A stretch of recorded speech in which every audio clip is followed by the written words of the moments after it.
Alright, bertemu lagi dengan saya Antonio Gunawan dan gimana kabar kalian semua? Semoga selalu baik-baik aja ya. 6 Juni 2023 kemarin, Apple habis ngadain Worldwide Developer Conference 2023 alias WWDC. Biasalah agenda tahunannya Apple dengan ngenalin update software dan produk terbaru mereka. Nah, produk terbarunya kali ini beda dari biasanya dan ini sekaligus jadi yang pertama kalinya buat Apple, yaitu headset AR Apple Vision Pro. Gak kayak headset AR pada umumnya sih ya. Bikinan Apple yang ini beda sendiri, dimana ketika headset AR itu perlu controller, Apple Vision Pro ini nggak perlu, nggak sama sekali. Makanya pas saya nonton video demonya, lah kok ini nggak ada controller gitu. Pemerannya ini cuma ngontrol pakai gestur tangan doang. Dan ternyata gestur tangan ini bisa kedeteksi karena ada sensor di kaca Vision Pro yang jumlahnya ini banyak sih ya kalau dilihat-lihat. Wajar aja sih sensornya banyak karena semua sensor ini bekerja buat fungsi yang banyak juga. Nggak sekedar ngelacak pergerakan tangan, tapi juga ngelacak gerakan mata, deteksi suara, sampai deteksi ruangan buat menyesuaikan tampilan AR.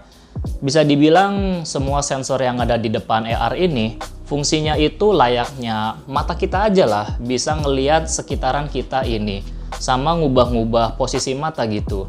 Nah, posisi mata kita yang gerak-gerak ini juga dilacak sama kamera infrared yang ada di belakang kaca AR-nya ini ya. Kita sebut aja kayak lubang kacamata lah gitu. Tentu penggunaan kamera infrared ini bukan tanpa alasan ya, karena pakai headset AR kan itu pasti nutupin rapat sisi mata kita ya, dari alis sampai kantong mata. Dan di situ aja udah pasti gelap untuk ruangannya. Nah, kamera infrared ini buat nembakin sinar inframerah yang ada di depannya. Jadinya di sini bisa ngehasilin gambar di kondisi gelap. Kurang lebihnya sih kayak gitu ya. Terus supaya hasil gambarnya ini lebih baik pas ditangkap kamera, di sisi lubang kacamatanya ini ada kumpulan LED kecil yang ngelilingin lubang itu buat kasih sinar lembut ke area mata. Jadinya kamera infrared ini bisa ngehasilin gambar yang lebih jelas lah untuk nangkep pergerakan matanya ya. Sekilas kalau ngelihat Apple Vision Pro dari depan, saya langsung keinget sama bentukan kacamata snow ski sih. Karena setiap sudutnya tuh membulat gitu, nggak kaku lah. Tapi bedanya kalau Apple Vision Pro, itu bentuk kacanya 3D sampai ke area pinggirannya yang ada di sini. Nggak kayak kacamata snow ski yang rata gitu ya. Ngomong-ngomong soal kacanya, sebenarnya kacanya ini bener-bener gelap nggak sih? Maksudnya tuh kayak bikin yang make tuh nggak bisa lihat ke depan gitu.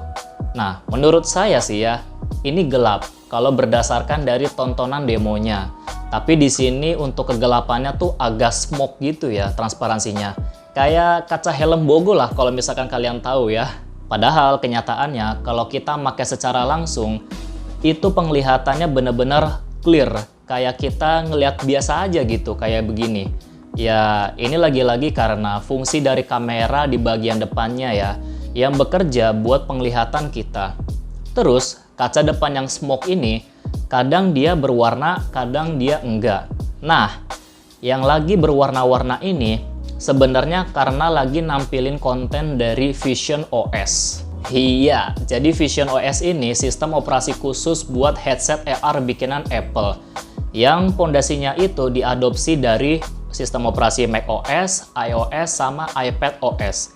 Ibaratnya di sini kayak Apple tuh ngambil sampel dari ketiga sistem operasi itu, terus beberapa elemennya ini dikembangin lagi khusus buat AR.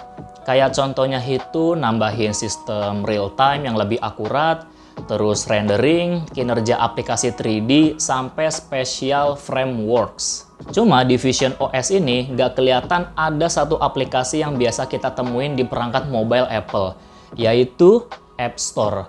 Itu aja sih aplikasi bawaan Apple yang tampaknya belum ada. Mungkin menurut saya ya, karena Apple baru pertama kalinya bikin headset AR, jadi ibaratnya kayak lagi trial dulu gitu. Aplikasi di luar Apple jangan masuk dulu dah ya. Ditambah juga Apple Vision Pro ini nggak langsung dijual. Baru ada itu di tahun depan 2024. Jadi di sini emang kayak ngasih tanda aja sih kalau Apple Vision Pro itu perlu dimatangin lagi lebih lanjut lah sebelum bener-bener rilis. Ya paling gitu sih kayaknya ya. Kasih waktu ke para developer buat menyesuaikan aplikasinya sebelum bisa masuk ke Vision OS. Mengingat nggak ada controller fisik, kalau kita mau milih aplikasi, kita itu milihnya cukup lewat gerakan mata kayak gini. Kayak gitu. Jadi mata ini tuh kayak pointer lah, dan kalau mau buka aplikasinya, kita cukup pakai gestur new bit. Iya, cuma dicubit doang, tanda kalau kita ngeklik aplikasi itu. Habis itu baru deh aplikasinya bisa kebuka. Sama, AR ini bisa dikontrol juga pakai suara kita. Biasanya ini difungsiin kalau kita mau ngelakuin browsing di internet ya. Kalau semua aplikasi udah ready masuk ke Vision OS, pasti ini makainya bakal lebih imersif sih dibanding yang immersive talk, terutama buat pemakaian entertainment ya. Karena ketika kita lagi nikmatin konten hiburan, kita di sini bisa ngerasain dua hal dari headset AR itu. Dua hal berbeda, tapi ada di satu alat ini.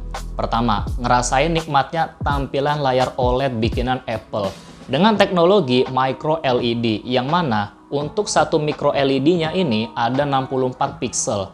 Dan ini untuk satu lensa doang. Kalau digabung sama lensa sebelahnya lagi, jadi totalnya itu ada 23 juta pixel. Terus diklaim kalau jernihnya ini lebih dari TV 4K pada umumnya loh. Yang kedua, ngerasain nikmatnya spatial audio. Jadi di headset ini tuh ada semacam apa ya, TWS, tapi yang buat olahraga gitu, nggak sampai masuk ke lubang telinga. Kira-kira begitulah kalau untuk deskripsinya ya. Tapi audionya itu tetap nyampe masuk ke telinga kita. Dan rasanya itu kayak audio di bioskop 3D. All around you. Untungnya Apple Vision Pro ini udah enak banget buat dipakai lama-lama. Karena materialnya sendiri udah human friendly banget lah. Bahan headsetnya itu sendiri dari aluminium yang tentu ini enteng ya. Terus headbandnya dari breathable textile yang bikin pemakaiannya itu nggak gerah. Dan bisa diatur juga seberapa lebar ukuran kepala penggunanya. Jadi dia kayak retractable gitu loh. Kalau mau dilebarin ya kita tinggal puter, kalau mau kita kecilin ya bisa kita puter juga. Terus nggak cuma headbandnya doang sih yang bisa breathable, headsetnya ini juga punya sirkulasi udara di bagian bawah kacanya.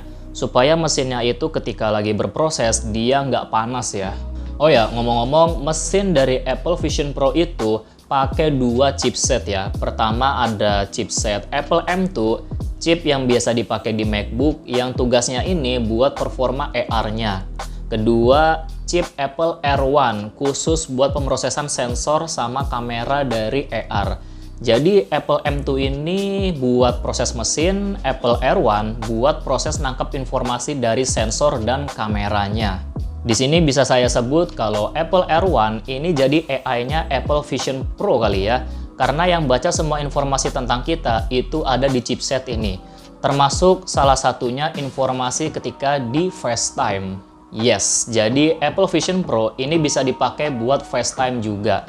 Tapi yang jadi masalah adalah gimana caranya headset ini bisa nampilin muka kita. Sedangkan kitanya aja nih lagi nggak ngadep ke kamera loh. Gimana caranya? Nah, Apple ngasih solusi buat itu dengan cara sebelum kita pakai headset untuk pertama kalinya ya, kita itu mesti registrasi muka kita dulu lewat kamera dan sensor yang ada di kaca depan. Jadinya ya, si Apple R1 ini bisa representasiin muka kita dengan hasil registrasi itu. Tampilan muka kita nantinya nggak kayak avatar gitu, tapi real, bener-bener muka kita. Walaupun memang agak sedikit rekayasa sih ya, sedikit kayak hasil tampilan muka di game AAA kayak Resident Evil Remake atau Call of Duty. Tapi ini aja hasilnya udah mind blowing sih. Belum ada yang bisa kayak gini, dan Apple aja ngakuin kalau bikin kayak gini tuh susahnya bukan main. Rasanya ini juga sih yang jadi salah satu faktor kenapa harga Apple Vision Pro itu 50 juta ke atas. Sebuah gadget yang tentu nggak cocok dimendang-mendingin sama siapapun, termasuk saya. Ah, 50 juta mending buat beli tanah. Ah, 50 juta mending buat DP rumah. Ah, target pasarnya udah beda, Brody. Dan kemungkinan besar stoknya bakal terbatas buat dirilis tahun depan. Karena ya balik lagi, target pasarnya ini tuh lebih spesifik gitulah. Bukan dijual untuk kayak jualan HP, bukan penjualan massal gitu. Pasti makanya untuk stoknya dibatasin lah. Jadinya bisa disebut kalau Apple Vision Pro jadi headset AR yang literally tanpa controller fisik. Cuma ngandelin tangan, gerakan mata, sama suara doang buat controllernya ya. Ini jujur gokil sih teknologinya. Dan bisa jadi juga Apple Vision Pro ini jadi revolusioner headset AR di masa yang akan datang. Soalnya ya, rasanya emang agak repot aja kalau harus pakai controller fisik gitu. Serasa jadi kayak nambah barang bawaan lah. Paling satu barang bawaan yang wajib dibawa sama Apple Vision Pro ini ada di power bank-nya. Iya, karena bentukannya emang kayak power bank gitu ya. Jadi ini bisa begini supaya headsetnya tuh nggak nambah beban di kepala. Kalau mau pakai tinggal tempel aja gitu dari kabelnya lewat power bank tadi.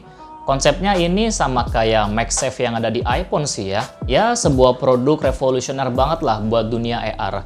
Teknologi tumbuhnya kadang bisa sesurprise itu ya. Lewat kata one more thing. But we do have one more thing. Paling segitu sih buat apa ya pembahasannya atau impresi. Ya di antara dua gitulah ya, soalnya nyambung untuk keduanya gitu. Jadi terima kasih buat kalian semua yang udah nonton video ini. Semoga kalian suka dan kita akan ketemu lagi di video selanjutnya. Antonio Gunawan signing out. Peace and have a nice day. Jangan lupa kasih pendapat kalian atau koreksi di kolom komentar ya.